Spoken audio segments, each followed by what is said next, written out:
Right. And, there were another couple points in there that might be interesting to people. And if they haven't read the article, might be good. I think we'll get it out there probably publicly, but, specifically they're talking about POAMs, because POAMs have been a big source of conversation. Right. And, they've continued to add some clarity to what that POAM capability might look like. You want to talk a little bit about that? Yeah. So the POAM process is one of the things that will be solidified in rulemaking, right? So something that we talk about quite often is the mental model to keep in mind here. NIST 800-171 contains the requirements that you have to implement. CMMC is the program that DoD is using to assess your implementation of those requirements. So in rulemaking, they're not addressing the requirements. Those are set. They're addressing the elements of the program, things like POAMs.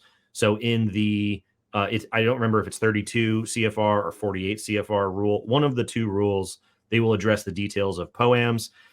Everybody heard, hey, we have plans of action available again, but the DoD has now started to walk that back, and they've said that, well, based off of the DoD assessment methodology scoring process for calculating your score in SPRS, the 5-point controls will not be allowed to be on a POAM. Essentially, they haven't said that in black and white, but they've said it probably a dozen times since the 2.0 guidance has been released. There are rumors out there that they will, have even more of the 3-point controls not be allowed to be on your POAM. Just very quickly, if you remember that the true nature of what you have to implement is at the assessment objective level, not at the control level.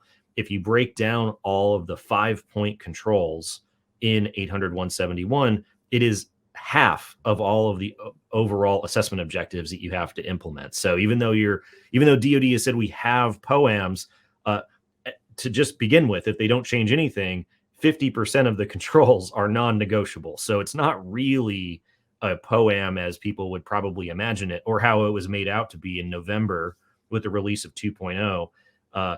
The way that they are, sort of the tone that they have adopted regarding POAMs, makes it sound like far fewer controls will be allowed to be put on a 180-day clock post-assessment than people would imagine.